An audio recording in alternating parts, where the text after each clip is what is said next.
Vous écoutez Au bénéfice du doute, le podcast où les personnes victimes de violences sexuelles prennent la parole. Cet épisode évoque des faits de violence sexuelle, écoutez-le dans de bonnes conditions émotionnelles. Romane, sophrologue et créatrice du podcast Après le vide, nous raconte l'enfer du viol conjugal à la fin de l'adolescence.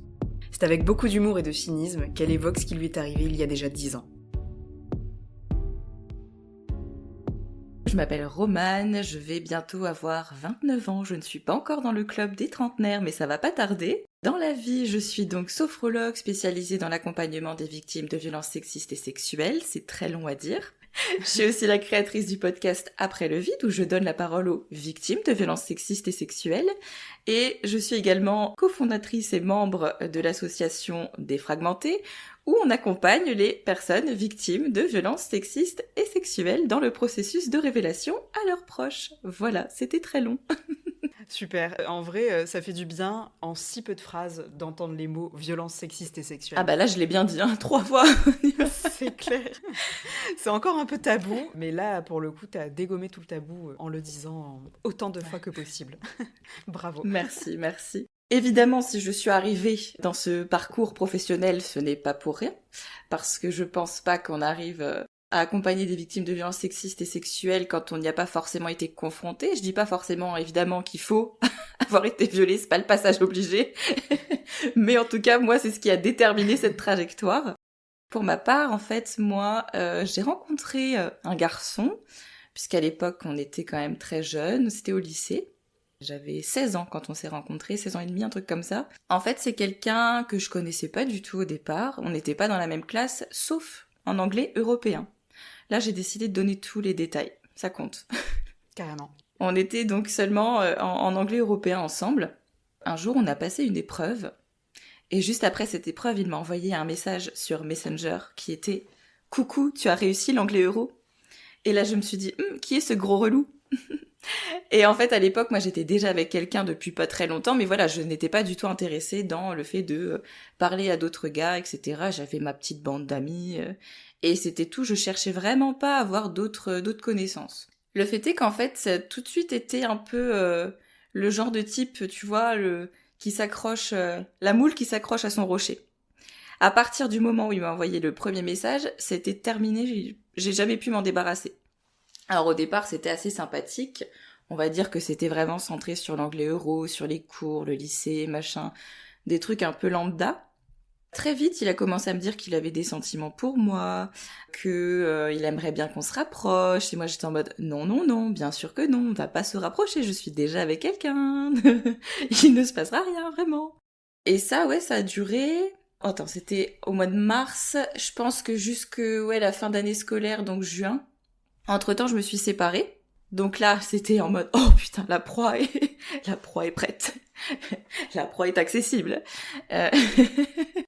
L'été se passe. Et l'été, j'ai beau lui répéter 15 000 fois « Je ne suis pas intéressée. Je n'ai pas envie de sortir avec toi. Tu ne m'intéresses pas. » En plus, c'était pas du tout mon type, entre guillemets, de mec. Il était pas drôle, il était même plutôt relou. Vraiment, il avait rien. Même physiquement, c'était pas du tout mon style. Il ne m'intéressait pas. Donc il m'a quand même harcelé tout l'été. Le harcèlement a quand même duré finalement en fait de mars à octobre. Octobre, on s'est mis ensemble. Et c'est pour ça que je dis souvent que c'est la première fois où je lui ai cédé. Parce qu'en fait, vraiment, je lui ai toujours dit non. J'ai toujours refusé de sortir avec lui. Il m'a jamais intéressée. Et pourtant, sur la fin, en fait, je pense qu'il m'a vraiment eu à l'usure.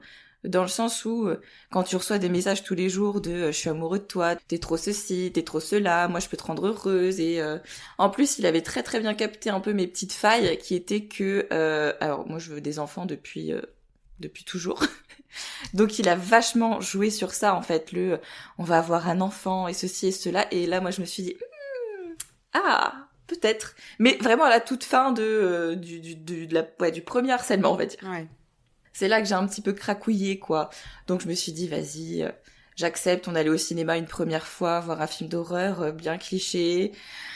La deuxième fois, on y est retourné aussi. Et puis la troisième, il s'est lancé, il m'a embrassé. C'était super romantique. Pas du tout. Et en fait, il y a un détail que j'ai pas raconté parce qu'en fait, je m'en rappelais pas forcément. Mais quand on s'est mis ensemble, j'avais trop honte. Je voulais le dire à personne. Et je l'avais caché à mes 2 copines de l'époque.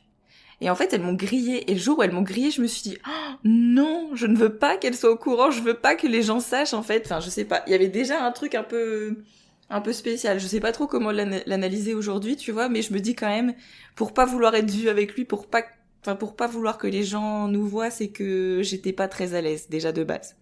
Au départ, ça se passait plutôt bien, entre guillemets, dans le sens où, comme je te disais tout à l'heure, en fait, il jouait vachement sur le côté sécurisant du truc. Enfin voilà, famille, mariage, ça me faisait rêver, entre guillemets, mais c'est pas un truc auquel je croyais pour autant à 100%. Parce que très vite, je me suis rendu compte que moi, on se correspondait pas du tout. Ça se passait bien, mais sans plus, on va dire. Très vite, il a commencé à me mentir, en fait. Il allait voir ses potes, j'étais pas au courant. Enfin voilà, il faisait des soirées dans mon dos, j'étais pas au courant. Du coup, ça a vraiment développé chez moi un vrai problème de confiance, en fait. Je suis devenue un peu parano, même. Puisque vraiment, à chaque fois qu'il sortait, il me le disait pas, il me mentait. Donc là, ça a été quand même les premières engueulades. Et en plus de ça, ses potes se sont mis à me harceler au lycée. C'est pareil, on n'était pas dans la même classe, on était toujours en anglais euro, c'était le seul cours qu'on avait en commun. Et en fait, pendant les cours d'anglais, si tu veux, il se faisait passer des mots, il me dessinait à poil, il y a un truc, c'était la chatte à Roro, enfin j'étais en mode, mais frère, vous allez avoir 18 ans, à un moment donné, soyez un petit peu plus mature, quoi. Et lui, il cautionnait ce genre de comportement de ses amis?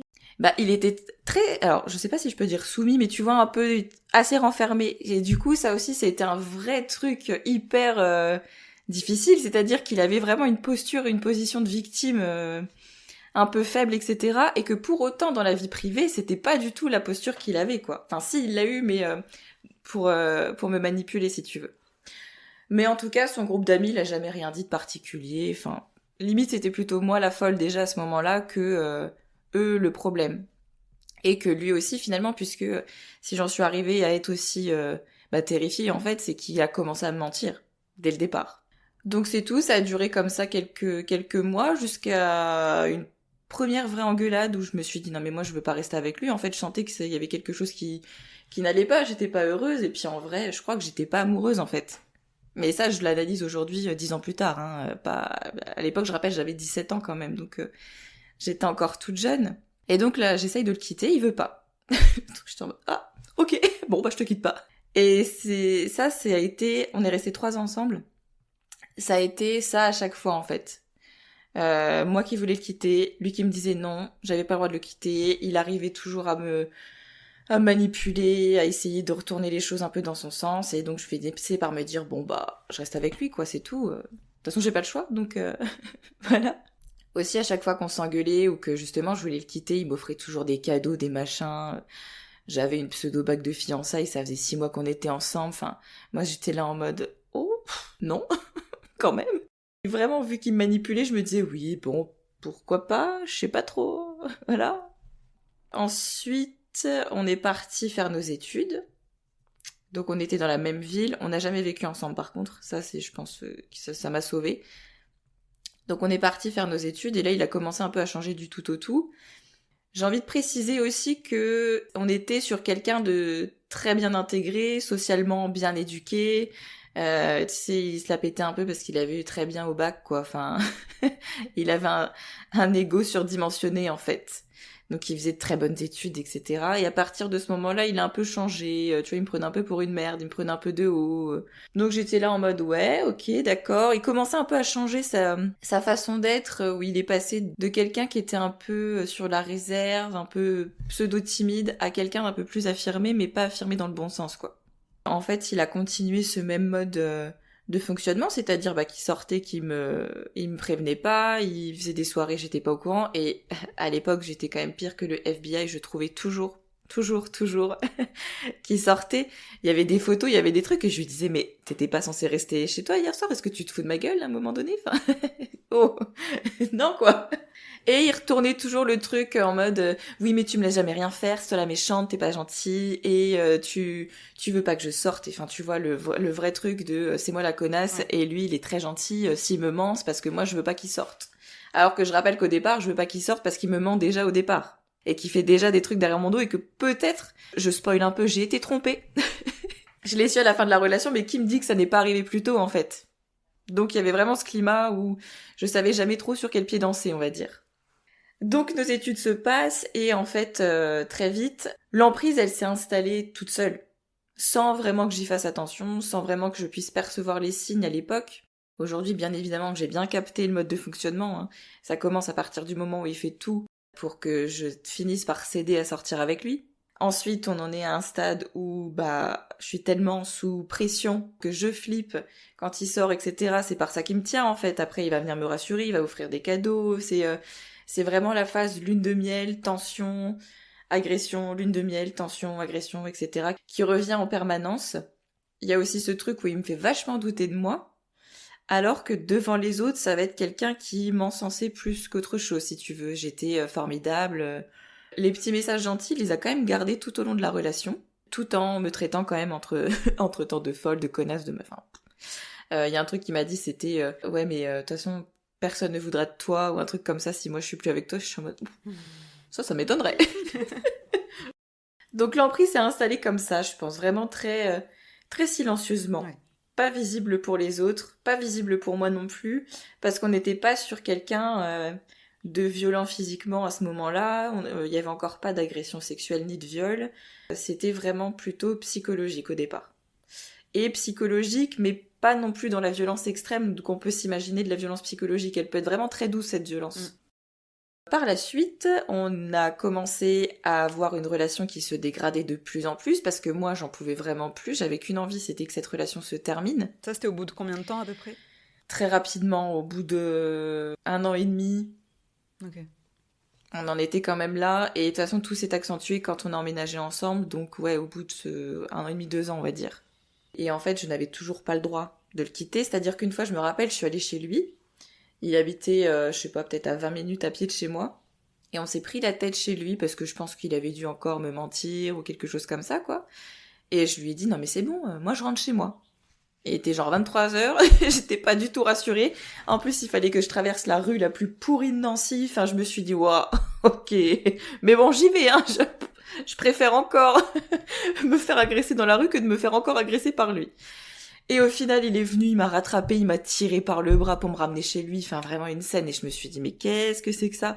Mais pareil, ça n'a pas été fait dans la violence. Et limite, quand tu regardes la scène d'un point de vue extérieur, tu peux dire que c'est moi qui suis la folle hystérique, en fait. Et ça, il a vraiment, vraiment, vraiment joué là-dessus. Moi, j'ai toujours eu cette impression d'être la folle hystérique qui cherchait l'emmerde, qui cherchait tout, alors que non, en fait, pas du tout. J'étais juste sous emprise et complètement manipulée, quoi. Et puis, il y a eu les violences sexuelles. Quand elles ont commencé, je sais plus. Ça, je n'ai aucun souvenir du premier viol. Je sais pas, d'ailleurs, j'ai très très peu de souvenirs vraiment précis de viol. Je sais que j'ai des sensations parfois qui reviennent, mais par contre, j'ai pas les images, j'ai pas tout ça. Je sais que c'est arrivé en 2015 et que j'ai toujours eu tendance à dire que ça avait duré que 1 an, entre guillemets, vraiment. Mais en fait, ça a duré plus d'1 an et demi, et ça, c'est ma meilleure amie qui me l'a rappelé, en fait, qui me disait, mais tu te rappelles pas, mais t'avais déjà des douleurs gynécologiques avant même que tu me parles du fait que, parce que je lui disais souvent, mais en fait, je comprends pas, il a tout le temps envie de baiser. Clairement, c'était tout le temps ça, je n'en pouvais plus, moi, j'avais pas envie, et je lui disais, je me force, en fait, parce que c'est comme ça qu'on doit faire, quoi, quand on est en couple, si l'autre, il a envie, qu'on n'a pas envie, faut se forcer, quoi. Pas du tout embrigadé dans des conneries, quoi. Et c'est elle qui m'a dit, mais tu n'es pas obligée de te forcer, ce n'est pas normal. Elle a pas posé le mot viol parce que on était, entre 2015 et 2016. Il y avait pas MeToo, il y avait pas tout ça. Elle savait que c'était pas normal, moi je faisais ce qu'on me disait de faire. Et donc du coup, j'avais de grosses douleurs gynécologiques et c'est à partir de là qu'on s'est dit, mais ouais, il y a un problème, quoi. Il y a quelque chose qui se passe qui n'est pas clair. Donc j'ai commencé par aller voir une première gynéco qui m'a dit en gros que c'est dans ma tête, que j'avais rien, qui m'a donné des probiotiques, ça n'a pas marché. Merci beaucoup. Je ne sais pas où tu as eu ton diplôme, mais certainement pas dans un truc sûr. Mon Dieu. Voilà, en fait les douleurs elles sont restées pendant 1 an et demi. Et c'était des douleurs, je pouvais pas marcher, il y a des fois j'étais obligée de rater les cours à la fac parce que je pouvais plus bouger. C'était des brûlures mais vraiment bien hardcore. J'ai eu des tas d'analyses, des tas d'examens, des tas de prises de sang qui donnaient rien en fait. Ouais. Et en fait, avec le recul, je me suis dit, en même temps, quand tu te fais violer, peut-être pas tous les jours de la semaine, mais bon, une bonne partie, évidemment, forcément ça laisse des traces, quoi. C'est ouf la méconnaissance du corps médical, de la somatisation en fait, parce que là c'est clairement de la somatisation d'un problème que tu vis. Ah mais clairement. Et le pire c'est que ça s'est répercuté et ça a duré en fait à chaque fois que j'étais confrontée à des situations dans lesquelles je voulais pas faire quelque chose, Ok. direct, hop, ça se réveillait, j'avais mal. Ah ouais, purée. C'était un peu mon truc pour m'extirper de choses que je voulais pas forcément faire, au-delà même du rapport sexuel ou quoi que ce soit. C'était vraiment dans la vie de tous les jours. J'avais pas envie d'aller quelque part, hop, j'avais mal, donc oh bah non j'ai mal, je reste là. Mais du coup, ça te faisait quand même des douleurs pelviennes? Ouais, vraiment. C'était que des brûlures en fait. En permanence, ça pouvait se manifester, ne pas partir de la journée, ou ça pouvait venir, je te dis, quand j'avais un peu une contrariété entre guillemets, et puis une fois que j'arrivais à dire non, bah ça se barrait, ce qui est quand même assez fou finalement quand on remet les choses dans leur perspective, quoi. Bien sûr. Lui il me disait que c'était certainement des mycoses, des trucs comme ça, donc j'ai fait je ne sais combien de traitements contre les mycoses, mais ça ne partait jamais en fait, à un moment donné, il faut arrêter. Enfin, Ouais. tous les jours, il allait à la pharmacie me chercher des trucs, et je me disais, mais... non, quoi, enfin, c'est bon, on peut peut-être arrêter de me mettre des trucs dont j'ai pas envie. Ça peut- À un moment donné, mon corps ne t'appartient pas, quoi. En plus que certainement que son intention n'était pas forcément de te soigner pour que tu ailles mieux, mais surtout Bah de non. te soigner pour que tu puisses être disponible pour lui. Pour Quoi. qu'il y ait un petit truc, quoi, voilà. Alors après, ça a été encore plus vicieux que ça, puisqu'il a introduit l'alcool, donc la soumission chimique, pour que, bah, en fait, je me laisse faire, parce qu'il y a des moments où quand même... Et ben en fait, c'est les moments où je l'évoquais, c'est-à-dire les moments étoiles de mer, où tu es en mode comme ça dans le lit, tu n'as aucune réaction et le mec pourtant se dit « Oh bah cool, on y va », alors que littéralement, c'est comme si j'étais morte dans mon propre lit. Et lui qui y va, et vraiment le type ne comprend pas que non, j'ai pas envie, et que c'est pas parce que je finis par lui dire oui, parce qu'il insiste tellement, que j'en ai envie, quoi. Et ça, c'est un des seuls souvenirs précis que j'ai, vraiment un moment devant la télé, un dimanche, je sais pas, il doit être 18h, et il arrive, paf, pantalon qui se baisse, et ciao, c'était parti, et là je me suis dit, waouh, au secours. Et je me rappelle après être allée c'est la seule fois où j'ai fait ça, je suis allée m'enfermer dans la salle de bain, je me suis lavée plusieurs fois d'affilée, je chialais sous la douche, et je suis restée, je sais pas exactement combien de temps sous la douche, mais hyper longtemps, à tel point qu'il était en mode bah ça va. Oui, super, t'inquiète, vraiment tout va bien. Quand je suis ressortie, j'étais en mode mais ouah, mais qu'est-ce qui vient de se passer vraiment, quoi? Je comprenais pas tout. Lui, il était en mode mais qu'est-ce que t'as? Tu fais une crise d'angoisse, parce que je faisais beaucoup de crises d'angoisse aussi déjà à l'époque, liées à lui là pour le coup. Et donc voilà, ça c'est un des premiers souvenirs précis que j'ai, et je pense qu'à partir de ce moment-là, il s'est dit oula. Elle fait l'étoile de mer, mais elle est consciente. Donc si on la laissait plutôt en mode étoile de mer, mais avec justement l'alcool qui fait un peu le filtre en fait. Donc à partir de ce moment-là, il a introduit l'alcool, sous couvert de petits verres tranquilles, petit apéro sympathique, tu vois, la bonne franquette. Ouais. Et ma chérie, on se fait un apéro, allez, on y va. Ça, c'est une supposition que je fais parce que je comprends pas comment j'ai pu être dans des états... Alors pas d'inconscience, c'est pas ça, mais de relâchement au point de pas pouvoir être en mode non mais j'ai pas envie, quoi. Je pense que vraiment il me servait des microdoses pour que mon verre il soit jamais tu sais, genre que je vois pas en fait qu'il le remplissait, Ouais. et ça a été que des microdoses, et je suis pas sûre que lui remplissait son verre aussi en fait. Ou du moins pas autant, quoi. Voilà. Je pense qu'il devait servir quand même pour faire genre ouais, un petit moment sympa, un petit apéro, et puis en fait pas du tout, quoi. Vraiment pas. Donc il y a eu ça. Et puis je te dis, bah déjà ça participe forcément hein, au fait que j'ai pas forcément beaucoup de souvenirs, j'en ai que quelques-uns, dont celui que j'ai évoqué précédemment là, qui était le seul vraiment précis que j'ai. Je sais juste que ça s'est passé sur 1 an et demi à cause des douleurs, parce que à partir du moment où où il m'a quitté, du moins parce que lui il avait le droit de me quitter, pas moi, ça s'est terminé en fait. J'ai plus tout de suite mal, enfin ça s'est pas fait tout de suite pardon du jour au lendemain, mais ça s'est estompé progressivement. Plus je retrouvais la solitude, et plus j'étais en mode oh waouh, je n'ai plus mal, je peux marcher, je peux faire des choses, je peux sortir, incroyable. Donc voilà, et donc si je dois parler de la rupture, parlons-en. On a fêté nos 3 ans de couple, c'était formidable, vraiment un moment merveilleux. Je te sens pas du tout ironique, c'est ouf. Où je me disais, waouh, déjà 3 ans avec cette petite personne formidable, que du bonheur. C'était au mois d'octobre, il m'avait offert une place pour aller voir Dionysos en concert, qui était au mois de décembre. Je raconte parce que le mois de décembre, forcément, a un impact capital puisque c'est la date où on s'est séparés. Donc je pense qu'il a bien fait attention de respecter la date du concert pour ensuite me tège.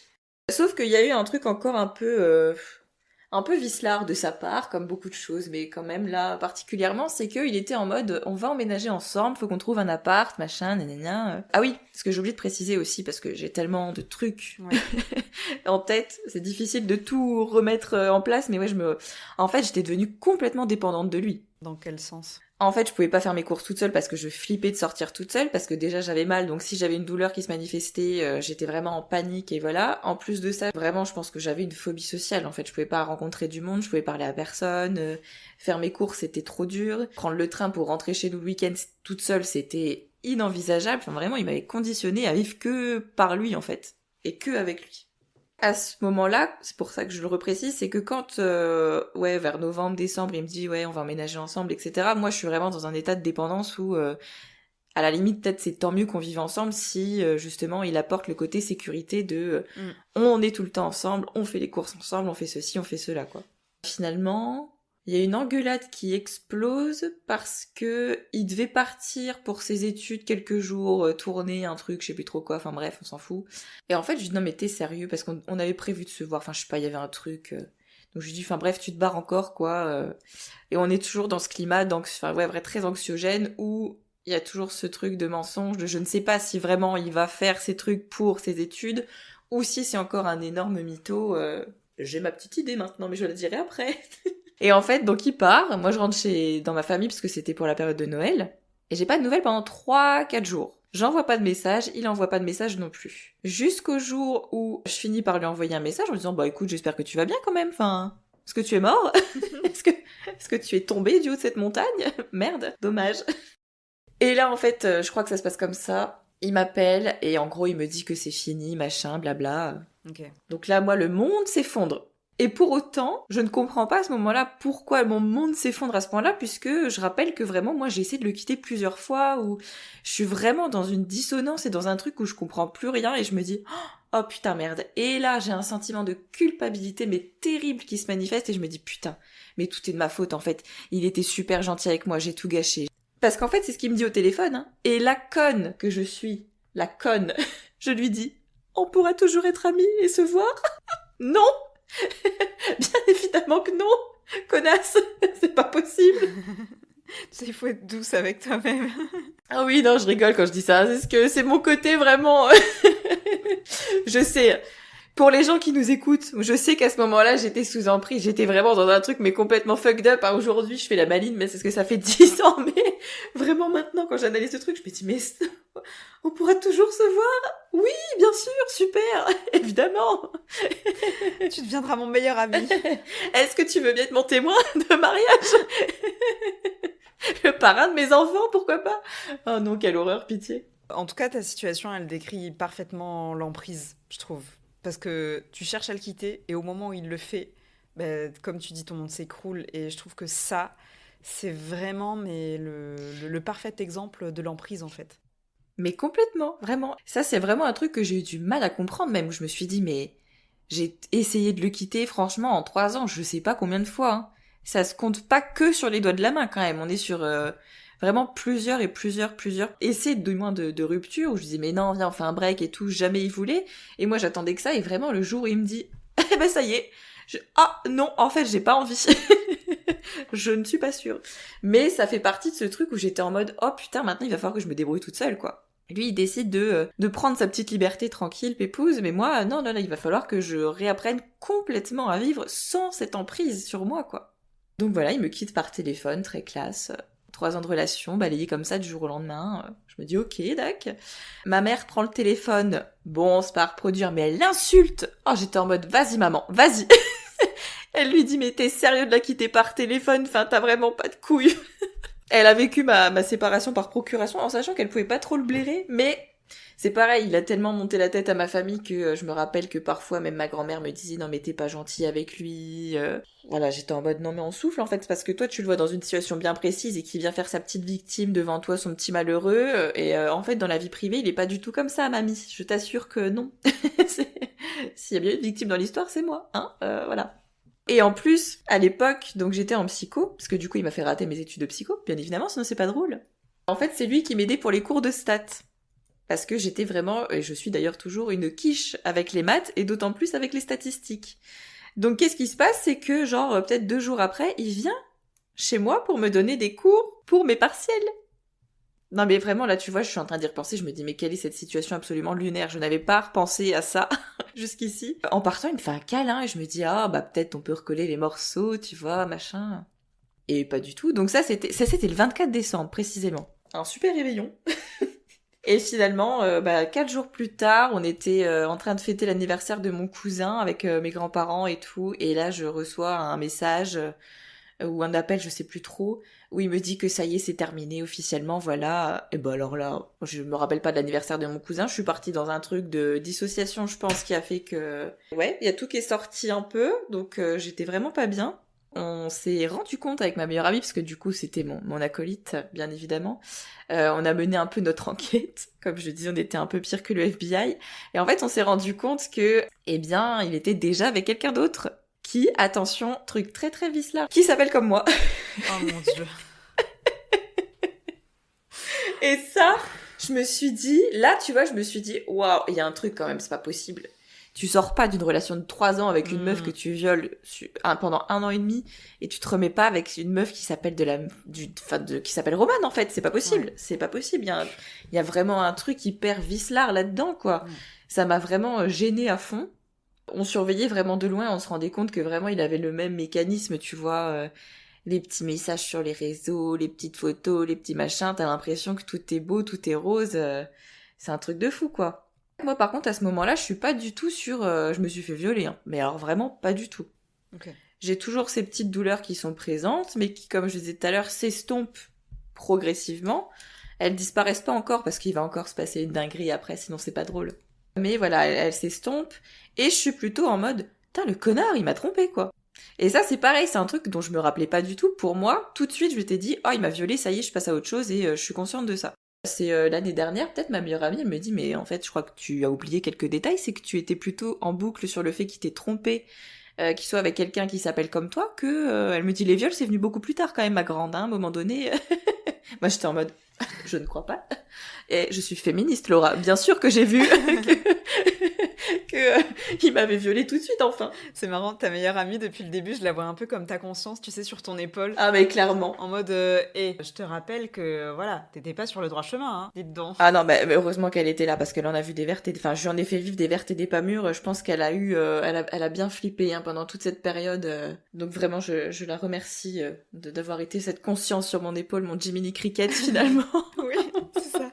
Et donc ça a été ça. Et puis à partir de là, c'est clairement la descente aux enfers, hein, la dépression, le stress post-traumatique, mais pareil, en fait, ça c'est ma psy qui l'a mis il y a quasiment 1 an en fait, qui a posé le terme il y a 1 an. Les autres psys que j'ai vus n'ont jamais parlé de stress post-traumatique.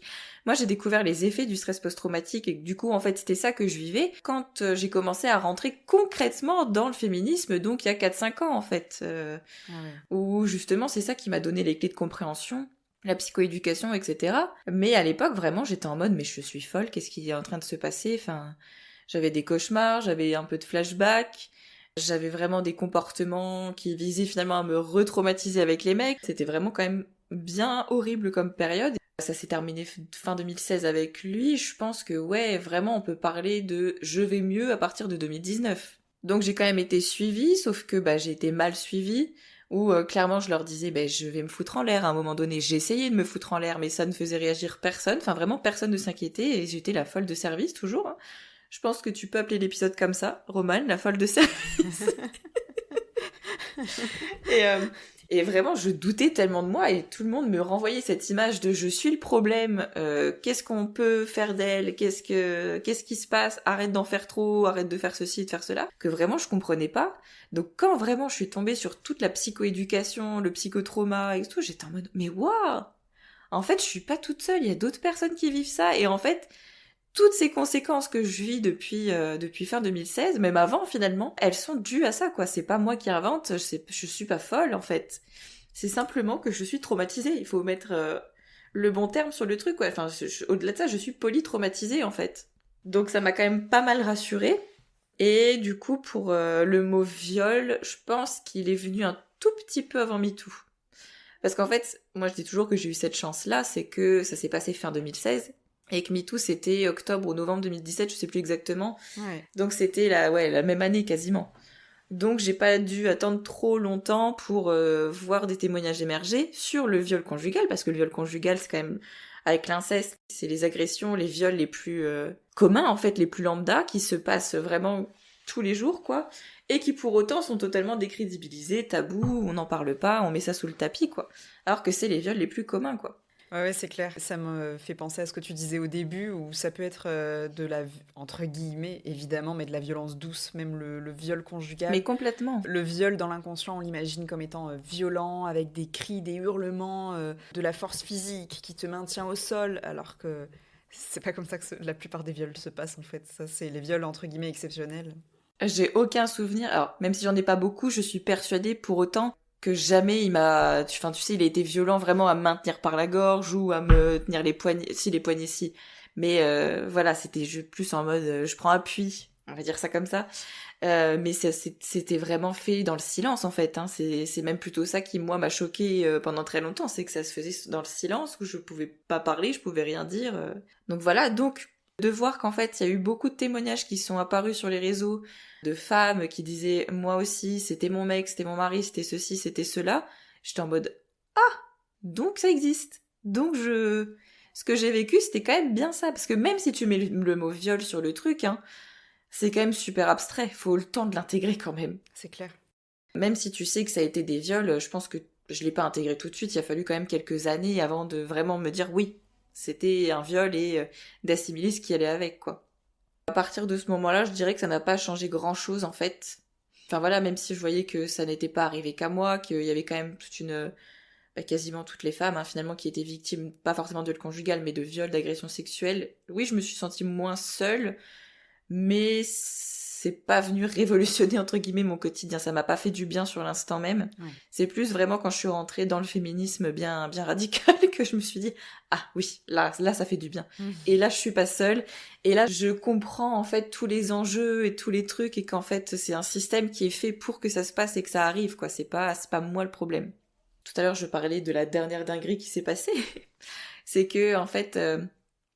même si j'avais plus forcément ces douleurs gynécologiques qui étaient présentes au quotidien, elles étaient quand même là de temps en temps, et notamment, comme je disais aussi, plutôt quand j'étais confrontée à des situations dans lesquelles il fallait que je dise non. Donc je me suis quand même dit à un moment donné, vas-y, je vais peut-être reprendre rendez-vous chez un gynéco, comme ça, au moins, peut-être que lui, il va trouver la solution, peut-être il va m'aider, quoi. Je prends rendez-vous chez le gynéco chez qui j'allais de temps en temps, gynéco qui m'avait quand même foutu un implant dans le bras de force, mais je sais pas, à l'époque ça m'a pas paru anormal, je me suis dit bon, il sait ce qu'il fait, c'est son rôle.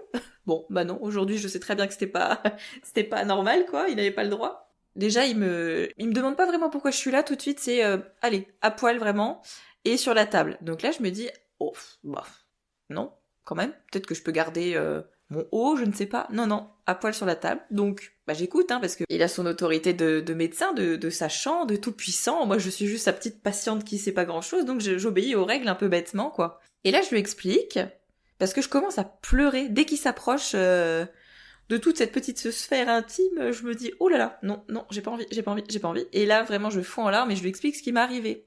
Et là, il est en mode pseudo-compatissant, oh là là, ma pauvre. Et en fait, ce qu'il va faire, c'est qu'il va m'agresser à son tour.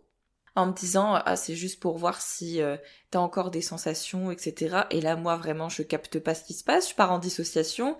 Et d'un autre côté, je me dis, je sais pas, peut-être que c'est une procédure normale, en fait, quand t'as vécu des trucs comme ça. Peut-être que, je sais pas, le corps réagit pas, le corps réagit plus, et qu'il faut s'assurer que... Mais je suis quand même dégoûtée quand je sors du cabinet, j'ai la gerbe, je me dis, mais... qu'est-ce qui vient de se passer Même si j'essaye de trouver un côté un peu rationnel à tout ça, je sais au fond qu'il y a quand même quelque chose qui est pas ok, quoi. Et par rapport à mes brûlures, en fait, il m'expliquera quand même, le seul point positif de ce rendez-vous, c'est que on est 6 mois donc après l'arrêt total des viols. J'ai pas eu de rapport entre-temps, vraiment personne ne peut m'approcher. Et je suis quand même, il me dit, brûlée de l'intérieur, quoi. Ce qui explique vraiment les brûlures, quoi. Elles étaient visibles, en fait. C'était tellement inflammé que même 6 mois plus tard, sans aucun truc, elles étaient encore là, quoi. Donc c'est à peu près le seul truc positif qui m'a apporté ce monsieur, on va dire.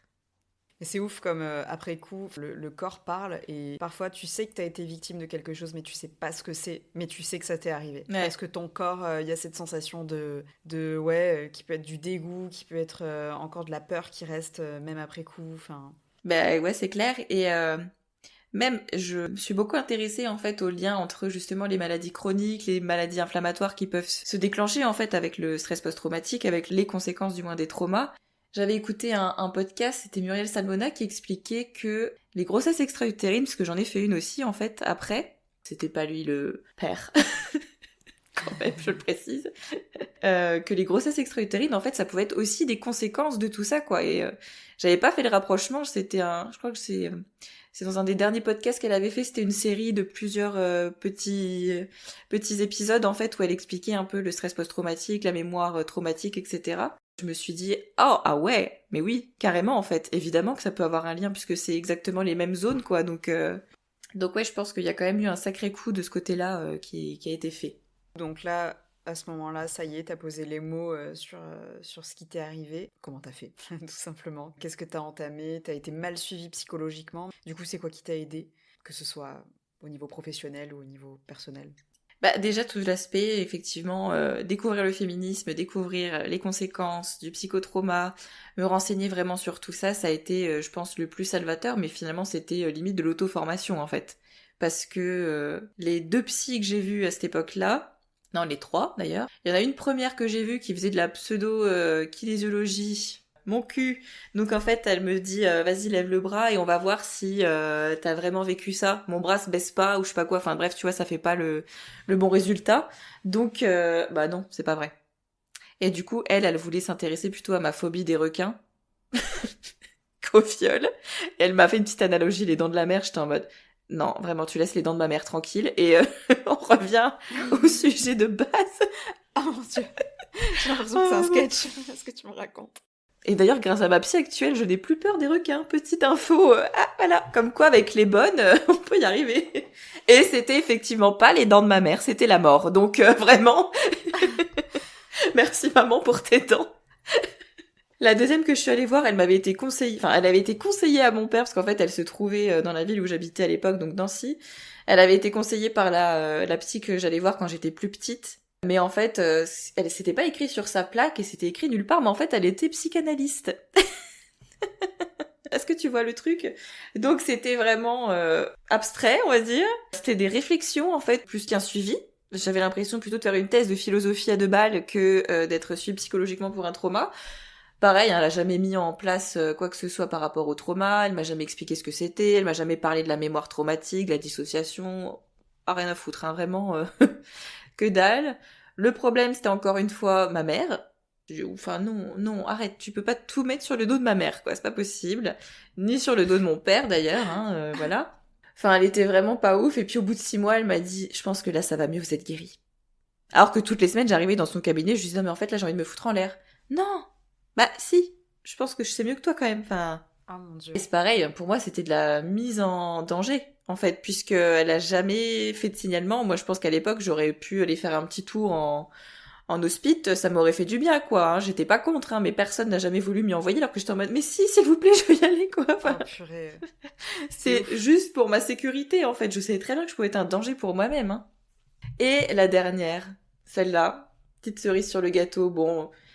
Si vous écoutez mes podcasts, vous l'avez déjà entendu, mais c'est toujours un plaisir de la raconter. C'est donc celle que j'allais voir quand j'étais petite. Je vais la revoir pour les psychotraumas. Mon père me dit, tu peux pas rester comme ça.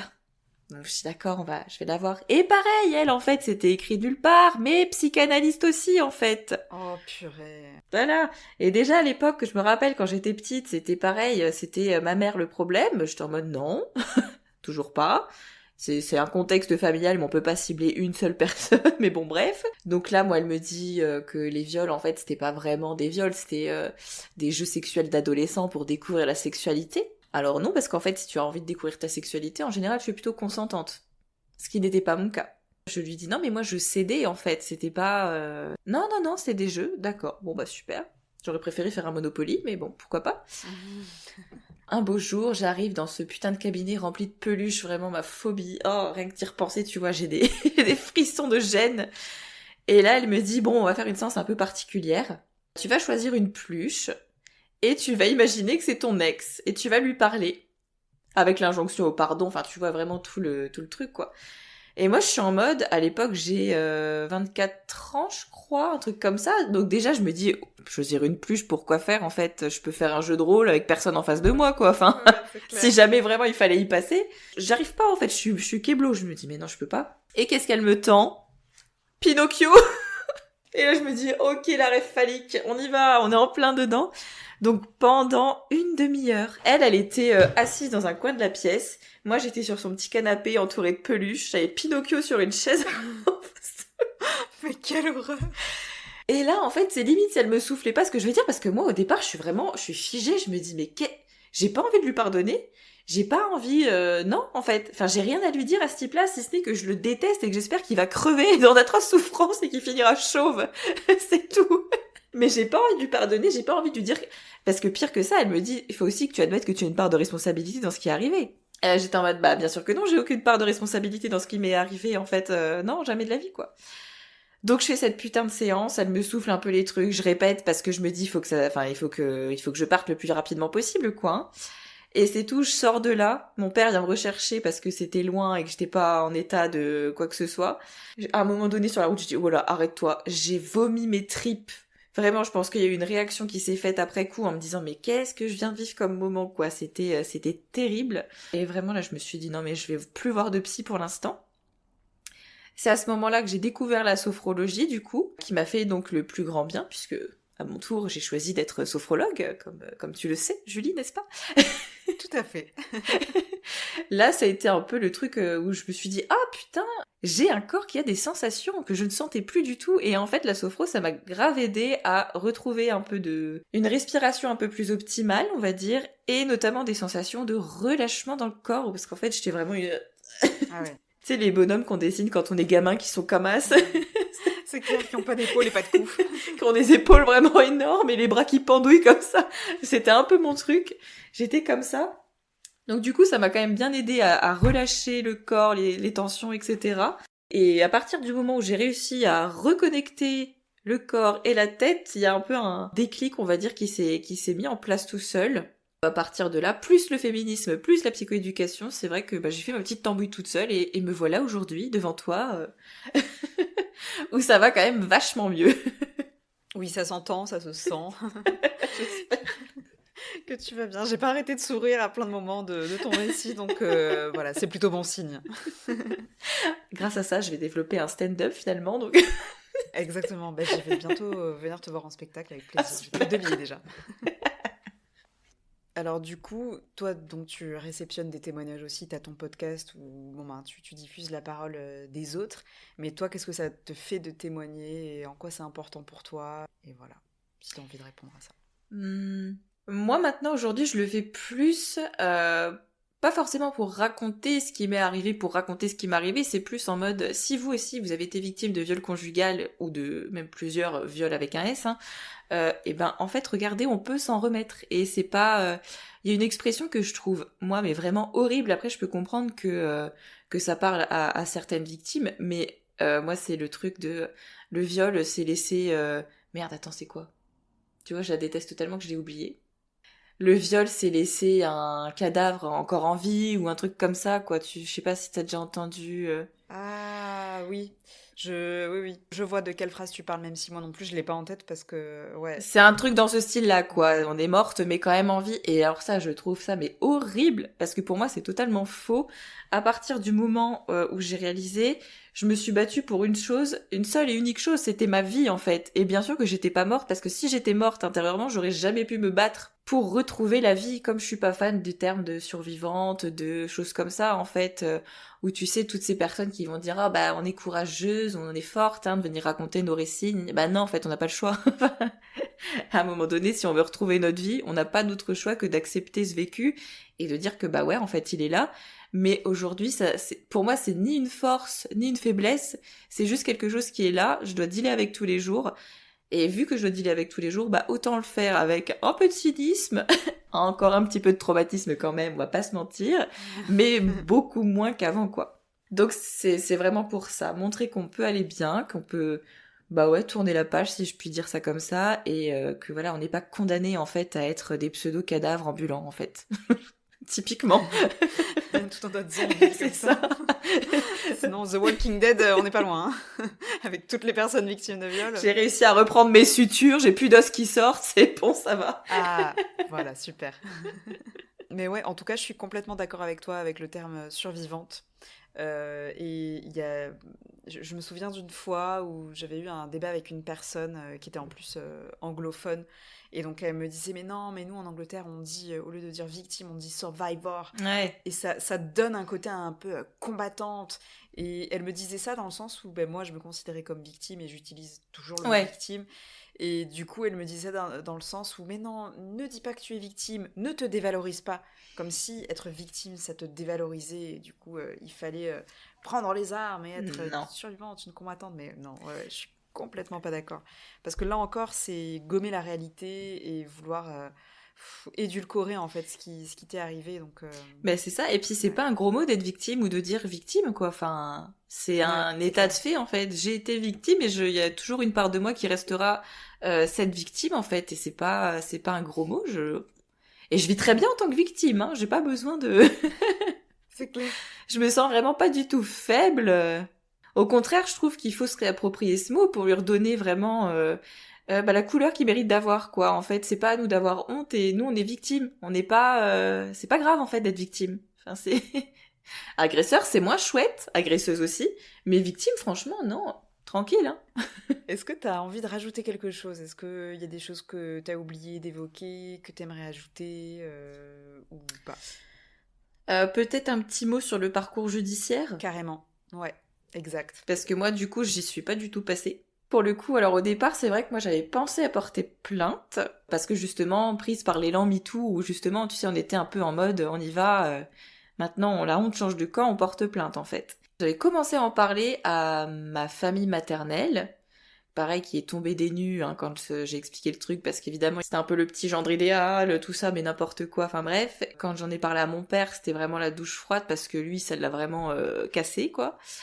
Et en fait, mon père connaissait des gendarmes, hein, concrètement. Et il m'avait dit, non mais je me renseignerai pour voir ce qu'il faut faire et machin. En fait, il l'a jamais fait, parce que le but, c'était que je porte pas plainte, quoi. Donc ça, je l'ai un peu mal vécu au départ. Et à plusieurs reprises, hein, je me suis dit, vas-y, je porte plainte, vas-y, je porte plainte, vas-y, je porte plainte. En plus, ce que j'ai peut-être pas dit tout à l'heure, c'est que j'avais des aveux de sa part par message, où je l'avais confronté, et ils sont retrouvés sur mon compte Instagram d'ailleurs, car je partage vraiment tout. Où vraiment il dit, oui, mais en fait, je te forcerai plus jamais, je sais pas quoi, si je veux qu'on le fasse parce qu'il faut que tu montres que tu m'aimes de cette façon, enfin voilà, tu vois un peu un truc comme ça, mais vraiment c'est des aveux quoi. Et moi j'utilise bien le mot viol en plus, et en retrouvant les messages plus tard, je me suis dit, oh la vache, putain, j'avais parlé de viol, pourtant j'étais pas consciente de ça quoi. Donc bref, j'avais quand même un peu... j'avais quelques petites preuves, on va dire, mais je savais très bien que ça serait pas forcément recevable. Et puis en plus de ça, je me suis dit, putain, ça va être encore un truc où il va falloir que je sois confrontée à lui. Ouais. J'ai pas envie, même si je sais que la confrontation, elle est pas obligatoire, mais à l'époque, je le savais pas. Pour moi, on était obligés d'être confrontés, donc je me suis dit, ouais, c'est pas forcément quelque chose que j'ai envie. Et en plus de ça, quand on voit comment sont traitées les victimes par les gendarmes, par la justice, en général, c'est même pas la peine, quoi. Quand on sait que la plupart des plaintes sont classées sans suite, c'est pareil, j'avais pas envie de ça, quoi. Moi, je veux pas qu'il aille en prison. Je voudrais qu'il soit condamné, je sais pas, à avoir justement un stage je sais pas, pour les violences, tu vois, ou qu'il prenne conscience de trucs comme ça, mais je veux pas qu'il aille en prison, parce que la prison, ça bousille aussi, ça sert à rien, quoi. Je suis anti-carcérale, donc autant les rééduquer, autant les instruire, leur faire prendre conscience de ce qu'ils ont fait, plutôt que de dire « Ah, c'est pas bien, tu vas en prison », quoi. Enfin, non. Et je me suis dit, mais écoute ma grande, tu vas faire justice toi-même. Et c'est pour ça que j'ai choisi justement de raconter ce qui m'est arrivé sur les réseaux, d'en faire aussi un podcast, pas forcément qui relate que ce que moi j'ai vécu, mais voilà, permettre aussi à d'autres personnes de pouvoir elles-mêmes se faire justice en fait. Et il y a pas très longtemps, je me suis demandé si je le faisais ou pas, parce que je me sentirais prête aujourd'hui à le faire, et puis finalement je me suis dit, à quoi bon? Aujourd'hui, moi je fais partie de celles qui pensent que la justice, elle est plutôt là pour bousiller les personnes que pour les aider en fait dans leur processus de réparation, donc non, je vais peut-être pas venir ébranler tout ce que j'ai réussi à construire aujourd'hui, juste parce que j'aurais juste besoin qu'il soit condamné, puis je pense que ça me ferait rien en plus qu'il soit condamné. Mais donc, ouais, c'est quelque chose auquel j'ai pensé, et qui pourtant ne s'est pas fait, Et aujourd'hui, avec le recul, je suis contente, je pense, de pas l'avoir fait. Trop bien. Et est-ce que tu sais pour quelle raison ton père voulait te dissuader de porter plainte? Je pense que c'était un petit peu un côté tabou et honteux pour lui d'aborder ces sujets-là. Ça l'est toujours aujourd'hui. C'est toujours le sujet à ne pas évoquer, donc je pense que, tu vois, il s'est dit on va enterrer ça le plus loin possible, le plus profond possible. Et justement, moi en soirée, j'avais rediscuté avec cette personne qui m'avait dit mais si, il faut porter plainte en fait. Et je lui avais dit mais en fait, papa était censé t'en parler, et il m'a dit bah non, il est jamais venu me voir. J'étais en mode ah ok. Aujourd'hui, ça va faire 10 ans l'année prochaine. Pourquoi faire? Même si je te dis une toute petite part de moi qui aimerait juste pour... peut-être aujourd'hui pour avoir cette confrontation et lui dire bah t'as vu connard, je suis encore là. Mais je sais très bien qu'il aurait rien de toute façon, donc... Et que prouver ce qui s'est passé, déjà à l'époque ça aurait été très très très difficile, mais maintenant, ça va faire 10 ans, c'est même plus la peine quoi, enfin, je vois pas... Je trouve ça hyper important en tout cas d'avoir les témoignages des personnes qui portent pas plainte et qui l'assument entre guillemets, parce que c'est vrai qu'il y a un peu cette injonction-là, Ouais. selon les milieux féministes, à porter plainte. Ouais, complètement. Et en fait c'est ok de pas porter plainte et le principal c'est de te respecter. Moi c'est ce que je dis toujours, c'est un droit mais c'est pas un devoir en fait. T'es pas une moins bonne victime ou une meilleure victime si tu portes plainte ou si tu portes pas plainte quoi, enfin c'est complètement débile. Et surtout qu'en plus... j'ai l'impression que pour les affaires de viol, d'agression sexuelle, en fait, la victime, elle est placée au même rang que l'agresseur, en fait. Nous aussi, on doit démontrer tout, alors que, bah, frère, on est bousillés. Toutes les conséquences, non, c'est encore pas pris en compte. Donc, non, à un moment donné, arrêtons de se foutre de notre gueule et faisons-nous justice nous-mêmes, quoi.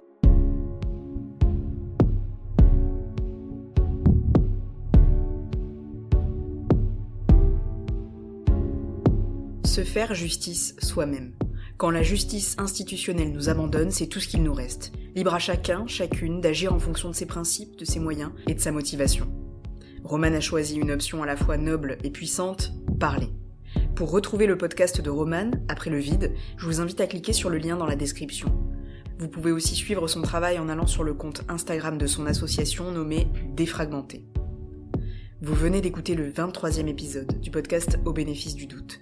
Si vous pensez qu'il peut être utile à d'autres personnes, n'hésitez pas à le partager et à lui attribuer la note de 5 étoiles. Ça lui donne plus de visibilité auprès des futurs auditeurs et auditrices. Ce podcast est entièrement autoproduit par Julie Dussert, la musique originale a été composée par Sandra Fabry et l'image a été dessinée par Camélia Blando. Au bénéfice du doute, le podcast où les personnes victimes de violences sexuelles prennent la parole.